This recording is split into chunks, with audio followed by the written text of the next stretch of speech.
every transposition gets free surgery. We got. Even in China, even though we have nothing to do with China, you gotta we stop. hate them. Hey, everybody. I am here with my buddy Miles Gibney. How's it going? So, should I say your last name? Yeah, it's fine. Okay.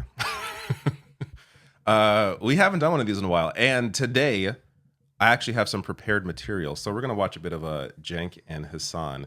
They had their, I guess Hasan calls it Jenksgiving, where he basically fights his uncle for like an hour. Actually, this is like 4 hours, but we're not going to watch all that. It's American Thanksgiving. Yeah. Happy Thanksgiving to all the Americans out there. We have ours in October, which is I feel like it's much better, just a better time of year. It's not so close to Christmas. Yeah, exactly. And it's awesome because it's beautiful. It's like the perfect foliage at that time of year. That's right. Yeah, there's Americans don't have a proper like fall holiday. Halloween, but it's not like... It's not a holiday. October is my favorite month, man. Thanksgiving for us Canadians. And then Halloween is my favorite. That's it. That's all I like ever. That's the only thing I'm into. So I want to start with, before we get to the Cenk Hasan stuff, if anyone watched the Anthony Jeselnik's new stand-up on Netflix, it is pretty good. Oh. I'm hoping I can play this clip. I guess we'll find out. But this is just one of the jokes, one of the many jokes. But this is the first time I've heard a comedian criticize Joe Rogan in their stand-up. Mm-hmm. And this is like part of why I love Anthony Jeselnik is he plays this character who's like just an asshole in his stand-up, but he's a great person. Yeah. And just like compared to a lot of comics right now that are, have a lot of attention on them, he's someone who gets it and understands shit and isn't, He really does. I follow him on Instagram and he posts clips of like his podcasts and stuff. He is not the guy he is on stage. That's a character basically, but. And he's critical of comics who are like really soft and criticize cancel culture and all this bullshit. Mm-hmm. Like he's critical of that. He's critical of that in the stand-up. And he many times over the years has had to deal with cancel culture type of stuff. So yeah, he's not someone who's like a comic you want show to your grandparents. Like he's somebody. I showed him on my mom like back when he did Fire in the Maternity Ward, his stand up before this one. Did your mom like him? She's like, I don't know, Miles. Yeah, I don't think my parents will like him either. But he's fantastic. Yeah, no, I love him. He's great. So this is a really good clip. I'm against cancel culture. Thank you. That's my impression of a shit comic trying to get on Rogan.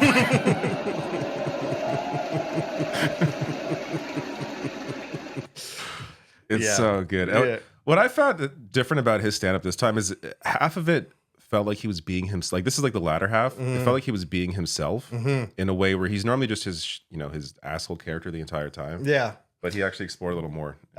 He goes on to say, maybe I let people watch it. Yeah, I'll let you watch it. It's worth watching. He says something, and the Rogan fanboys come for him online. I've seen it. Have they? Yeah, they have, and it just proves his point, really. Like, you know what I mean? Mm-hmm.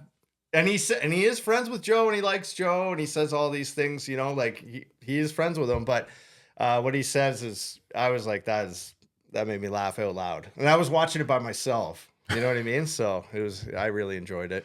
I thought it was hilarious. Let's jump to something maybe equally hilarious. I don't know. So Cenk Uygur, host of The Young Turks, for anyone unfamiliar, and Hasan Piker, who is I think the biggest guy on Twitch. I don't know, but he's a massive political streamer. They're related, of course. Hasan is Cenk's nephew, and I did not know that. What? I sweir I did not. You're know joking. That. I swear to God, I didn't know that. This is the first time you're hearing this? Yeah. Why do you think Cenk's there? I just thought because maybe they had, they were. Wow, see, this is why I like playing this for you, because we're gonna get an authentic reaction. I know who both of them are separately, but I did not know that they were related at all. That's pretty insane. Okay, all right. Yeah. Hasan actually used to be on. Actually, interesting. Hasan used to be on TYT like occasionally. when I first saw him on there, like I've watched TYT, or I did for years. I still watch it occasionally.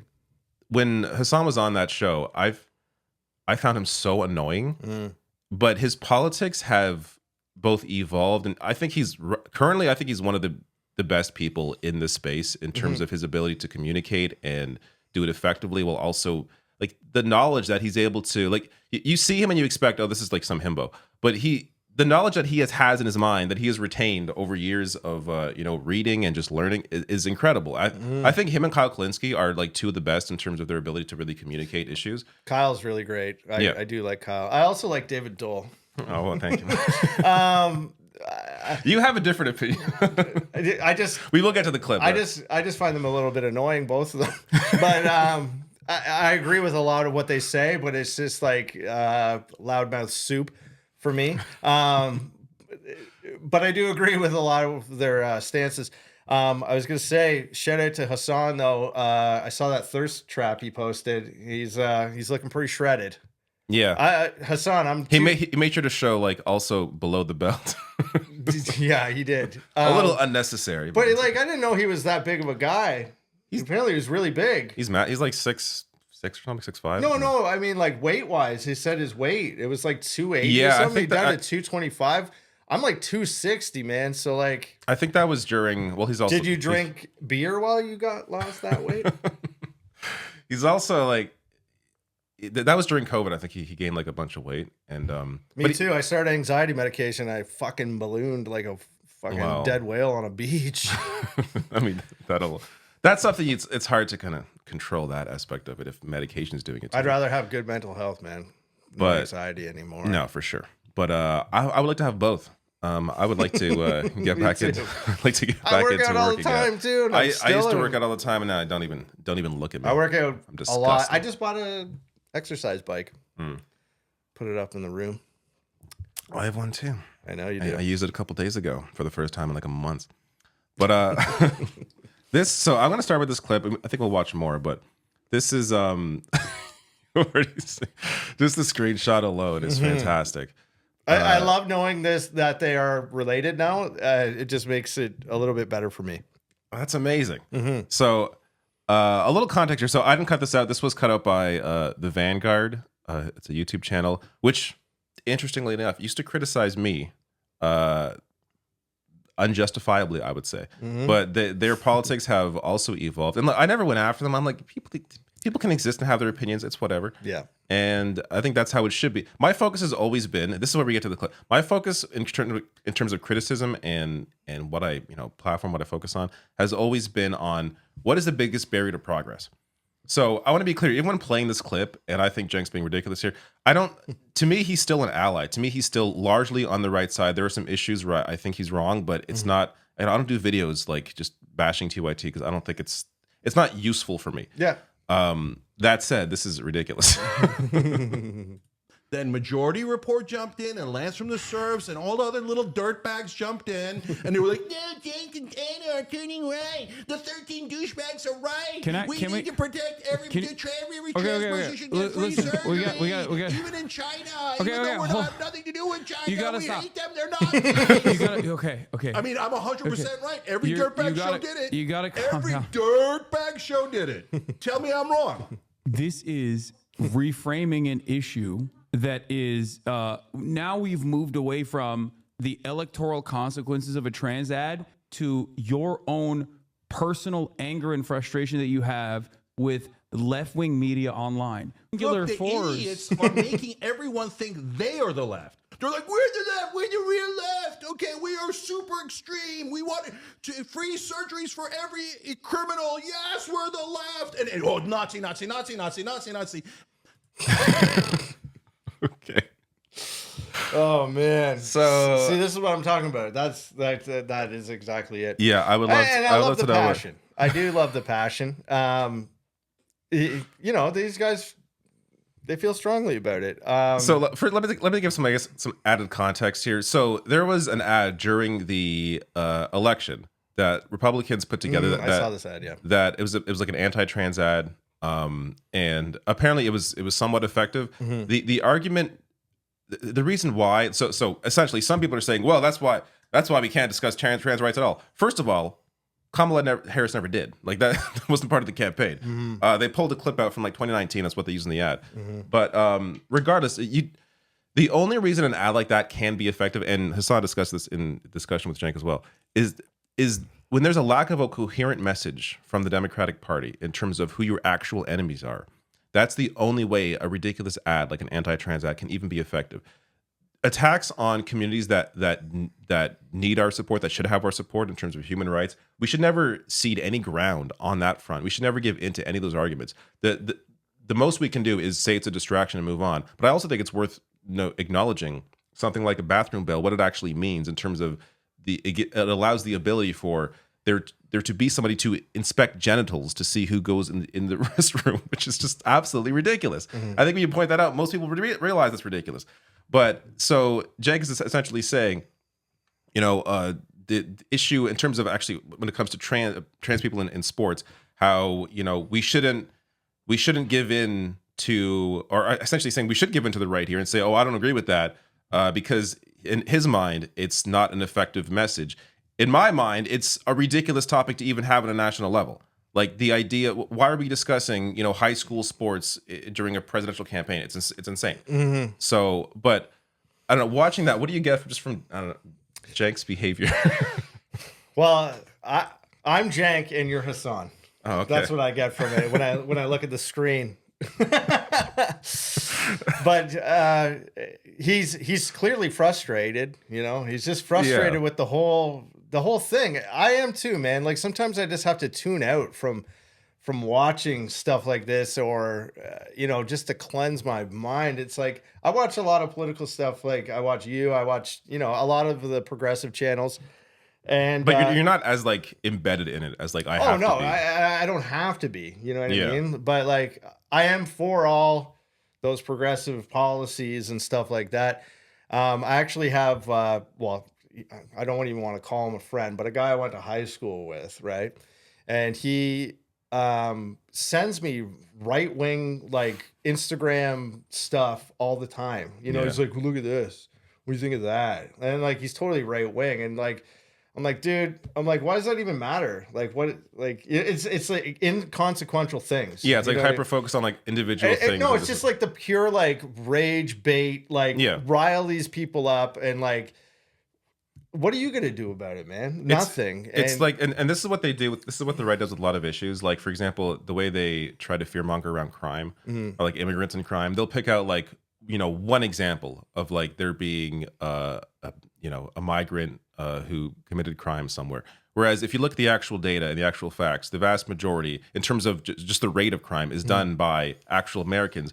And part of that you can just explain easily. Like it's easily explained because people that are going to be in the country illegally want to avoid law enforcement as much as possible. Like they're purposely going to try and avoid being discovered. So why would they be committing crime? Like again, they use this as an issue to try just fearmonger around immigrants, and it's not worth getting into the weeds with that because there's no basis for any of it. Yeah, just for a quick example, here in Canada right now, we have a harmonized sales tax, and the federal government, the Liberals. That's the party. I guess it'd be like the Democrats in the States. If you would, they're in charge right now. Our Prime Minister Justin Trudeau, and the NDP, which is another. We have more than two parties.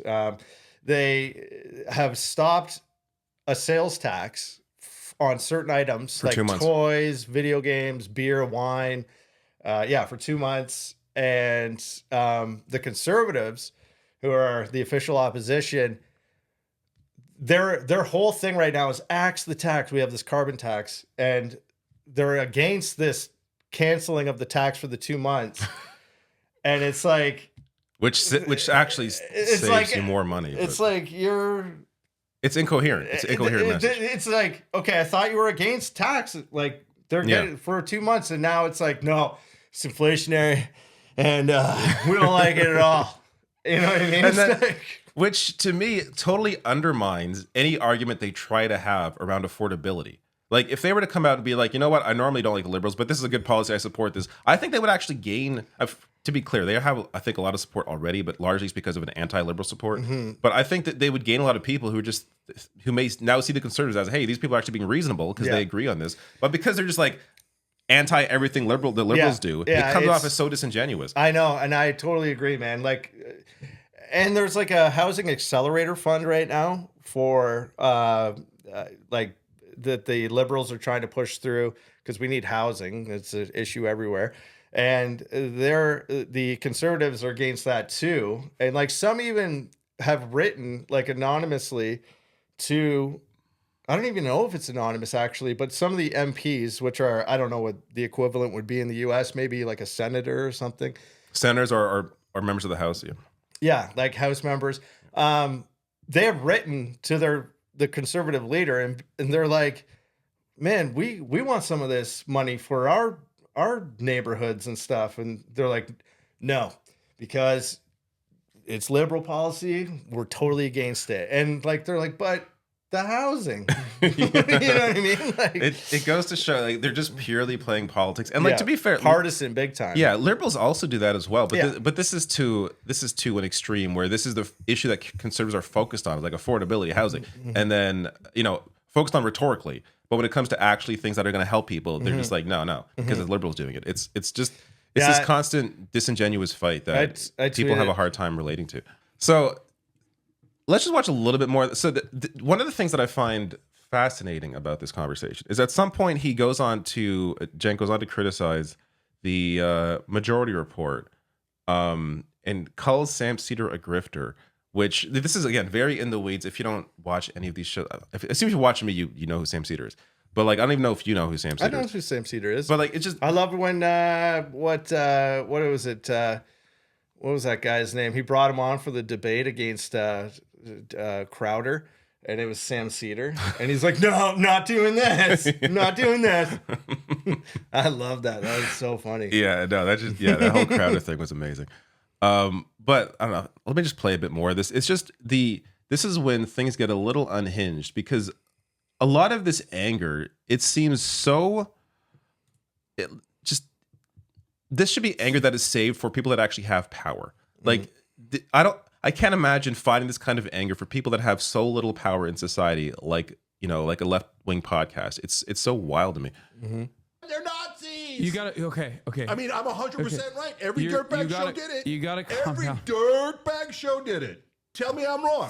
This is reframing an issue that is now we've moved away from the electoral consequences of a trans ad to your own personal anger and frustration that you have with left-wing media online. We are so. Do you agree left-wing media online? Those guys that I listed are full of shit. I have and in a tiny, stupid minority. I have disagreements with everyone in this space, but there's a reason why, seemingly, I don't catch the same amount of strays that you do because I don't hyper-focus. I can tell you why. I don't hyper-focus. What do you think it is? They think you're hot, young. I don't mean attractive. God bless on that. Okay, I'm also obviously hot.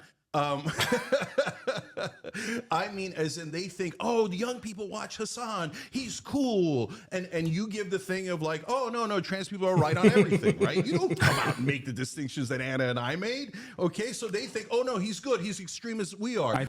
The reason why those distinctions aren't focused on, or like the differences, because what Cenk's talking about here, he gets blowback from like from activists or people, really, it's people online, because activists don't watch TYT, but people online that like, for example, they did a video, TYT, it's a year ago maybe, did a video criticizing trans rights activists because of the way they did it. I guess that some person that was speaking was anti-trans, they felt threatened, and they criticized the activists.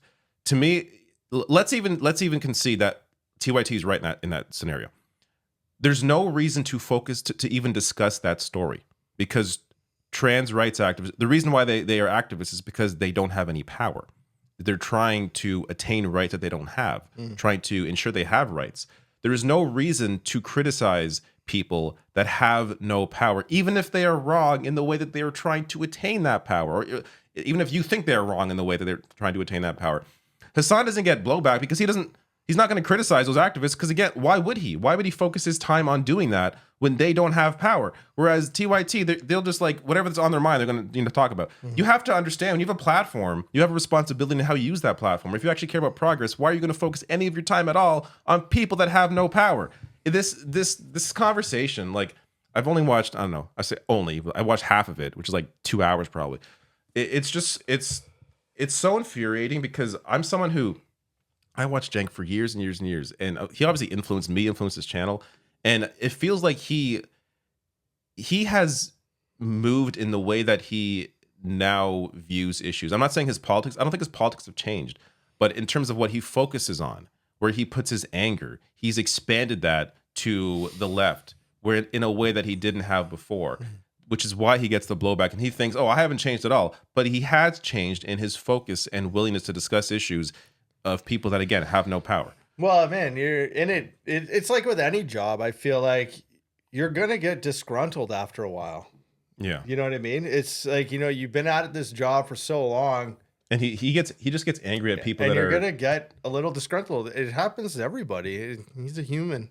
Yeah, well, he's just feeling the blow or whatever blowback he gets on Twitter, and he's so hyper focused on that in a way that I don't understand, because I get, I see shit comments. Of course, it's not to the degree that, I get shit comments too, man. It's like one guy told me he hoped I died, and I'm just like a radio morning guy.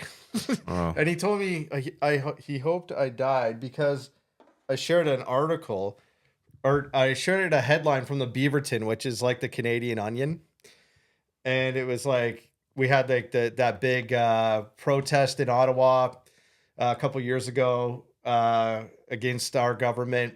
These guys, these right wingers, took over downtown Ottawa for like weeks, and we had this whole Emergencies Act hearing, and to find out like if it was just that the government took these proper steps and all this. And so anyway, the Beaverton headline was hearing finds that assholes were indeed assholes. Right? And I posted that on my Instagram, and this dude was like, "I hope you fucking die." Oh my God. He's like, "You fucking go get your 5th booster and fucking stroke out for us. Do us all a fucking favor." And I was like, "Man, who the fuck are you?" Like, I was like, "You wish I died because I posted a fucking meme?" But don't get triggered. Don't get triggered. Yeah, that's what I wrote back in capital letters. Triggered. And I'm like, dude, that definitely set him off. Oh, yeah. Yeah, he really wants me to die. He really hopes that I die. Are you going to spend like weeks on the radio discussing this guy, like giving him all this attention? No! Exactly. Like, the dude's ridiculous, but. Well, I guess I am talking about it like 2 years later. Oh, that's fair, I guess. I don't know. Oh, he got under my skin. I won't lie. I was pissed, but then I let it go after a day or two. I think it's worth acknowledging that. Like, there's definitely criticisms I see online from people. You could view them as the left. I just view people as like incoherent, but people that will criticize me for saying something improperly or not phrasing something in the way that they wanted to be phrased. And it's definitely like it can be annoying to see that stuff, but I'm not gonna like, all right, cameras on, fuck, Snappy 384, what you said about this is like, who are you? That doesn't matter. Exactly. It doesn't matter. That's how I feel. It's like I don't even know who you are, man. It's like the internet. It's like the internet and social media is like a total fucking cesspool. Yeah, and even if it is a pot, like again, I mentioned earlier that Vanguard used to criticize me. I didn't do videos about that because they're not my enemy. Like, and maybe it's a good thing I never did, because they have since moved in a direction that I think is better. But like, I just find putting energy towards people who are largely going to agree with you and on your side and fighting for the same things just is bizarre. And that's to say, look, I'm kind of criticizing Cenk here, but it's not to say, oh, he's the worst. Or he's like, it's just to for me, this is a window into being able to discuss these issues. Yeah. And really focus on how we communicate topics and what we focus on, what we don't focus on, and our disagreements there. What I said earlier about these guys annoying me and being loudmouth soup, I still think they're good guys. Let's be clear. But yeah, it is a bowl of loudmouth soup, especially when like Hasan has to like, okay. You know what I mean? Like, I don't know if anybody gets their point across when they're screaming at somebody, because people just aren't receptive to that. But anyway, some people maybe, I don't know. This is getting so deep, man. Yeah, no, we're going deep. We can change topics now. I think you need a picture back there, something. Oh, what? Isn't that? I noticed that recently. We're like that, or if you go like this, like there's like fireworks or something. I don't know why this happens. It may be an OBS thing. Boom. Is that what it is? No, I don't know. The Donald I've Trump had things. dance? Oh God, I saw. Did you see the video? People think like their Thanksgiving all dancing the Donald Trump dance. Oh man. Okay, so another thing about like people getting another thing getting triggered. The day of the election on the radio, we talk about it up here in Canada for sure because it's big news up here. And I played this clip from Twitter that I saw. This AI trailer was called Forrest Trump. It's like Forrest Gump, but it's like Trump is Forrest Gump. Okay. Have you heard of it or seen it? No, try to search it up. I don't want to get copyright. It's probably a copyright issue. All right. Well, it's pretty funny. It's nobody made it. AI made it. People will copyright AI. AI is garbage. I'm not playing any AI shit on here. Have you seen the new Coca-Cola ad? Who? Terrible. The Coca-Cola Christmas ad. It's AI generated. No, I haven't seen it. So I brought it up in my video recently about AI, and someone in the comments mentioned, I didn't even notice this. The guy in the commercial, and again, this is the official Coca-Cola ad. This is made by AI. The guy in the commercial, he has like a middle tooth, like the teeth aren't like aligned properly, and this is this shit they like. I guess they didn't notice it either. This AI art is so fucking gross. I think when it first hit, it was like interesting and neat, but there's this look to all of it. Oh yeah, that is just like you can't attach to it. Like there's nothing genuine about it. Yeah, it's so I know you can produced. it looks good and real-ish. Yeah, but like you can tell it's not. But you can tell it's not real. And because of that, it comes off as so disgusting to me. It's hard to have any desire for any of that shit. Okay, so today I like to listen to classical music.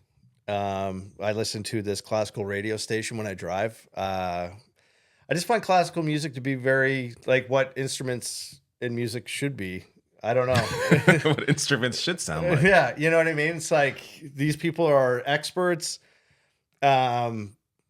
This is for me, it kind of goes a little deeper than that. It's like the universe is made, okay? These certain notes, right?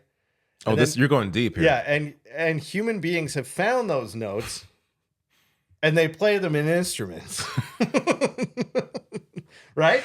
You can apply that to anything though, like any, electronic music. I guess nature found these notes. Isn't like music like math is involved and stuff, you know what I mean? I'm too stupid to understand how music operates. Yeah, I'm not a musician by any means, but like there's math involved and like the notes have to be a certain pitch, a certain frequency to be in tune, and it's all like very mathematical if you think about it. And then humans figured this out, which by the way, humans are part of the universe observing itself.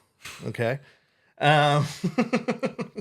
Anyway, I called into a classical music radio station. You should be the new host of Coast to Coast. You ever listen to that show? Oh man, I love Coast to Coast. I used to listen to that. Oh, so good. Such a great show. Yeah. I haven't listened to it forever. No. Anyway, I called in. I was driving home from work and they're like, "Oh, call now, if you want to make it." I'm like, "Hell yeah." Called in, got picked up right away.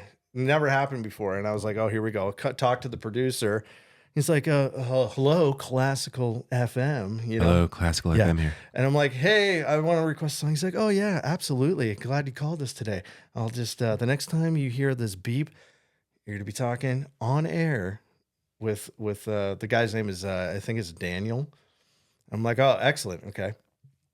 So anyway, comes through. He's like, Classical FM. And I'm like, yeah, hi, my name is Miles.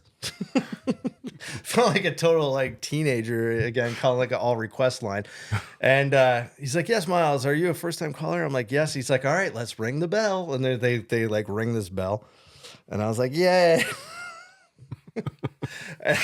You're like so hyped up. Oh, over yeah. this I was okay. So wait, have you called? This is a really feel good Have story. you called on the radio before? Not that station, but I've tried.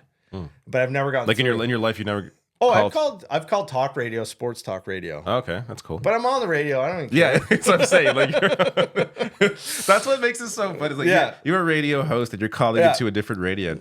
So he's asking me where I'm from and all this and what I do. And, you know, I'm like, oh, I'm a radio guy. Like I do morning radio. And, you know, he's like, oh, excellent. You know, a couple of radio guys. And he's like, what time do you wake up at? And I'm like, 3. He's like, oh my goodness, you know, I can't believe that. That's so early. And anyway, so we do the chit chat. We chit chatted for a while. And then he's like, so what can we play for you today? I'm like, well, I love movie scores. Okay. Can you play Michael Giacchino, The Batman 2022? The theme from The Batman 2020. He's like, yes, Michael Giacchino. I love his work. Oh, he's like, and what an emotional piece that is. And I'm like, I know, it's so emotional. And he's like, excellent movie as well. I'm like, yeah, it really is incredible. And he's like, yeah, Miles, I'd love to play that. And he goes, you know, and I hope to hear from you again and we can chat, you know, have more chats like this. And I was like, excellent. And then boom, played it. But it wasn't live on the air. So like they recorded it and then I drove around waiting them for like how long? Like 15 minutes.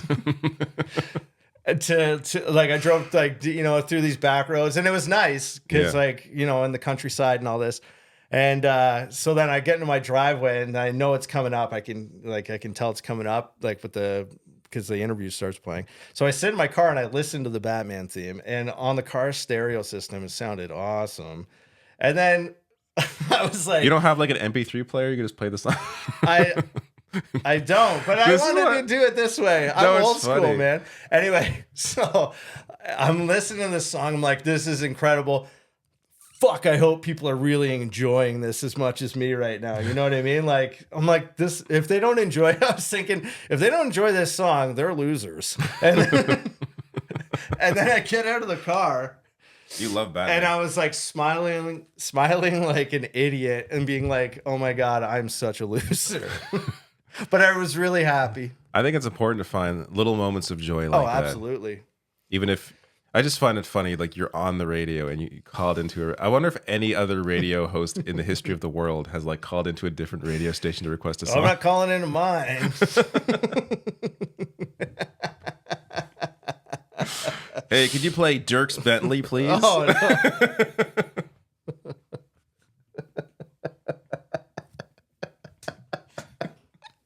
Dierks Bentley Down by the River or something? Can you play the third movement of Moonlight Sonata by Beethoven? Oh, wait. We don't play that here. All right. I think that's good. No, that's pretty good. I was gonna riff on more about country music, but we can edit. I just think every song, like I love old country, 90s country, old country, but like every new country song is like 2 Dozen Roses by Shenandoah is one of the greatest songs. I'm sure there's some new ones, but like this is an old song. Oh, see, there we go. Excellent song. But almost every new country song is like about drinking, blue jeans, women, beer, dirt truck, beer, dirt truck. That should just be the name of a song. Beer, dirt truck. Like cold beer, cold beer, cold beer, cold beer. All right, and on that note, thank you all for joining us for another David and Miles. It's nice to see you again. Yeah, tell your friends.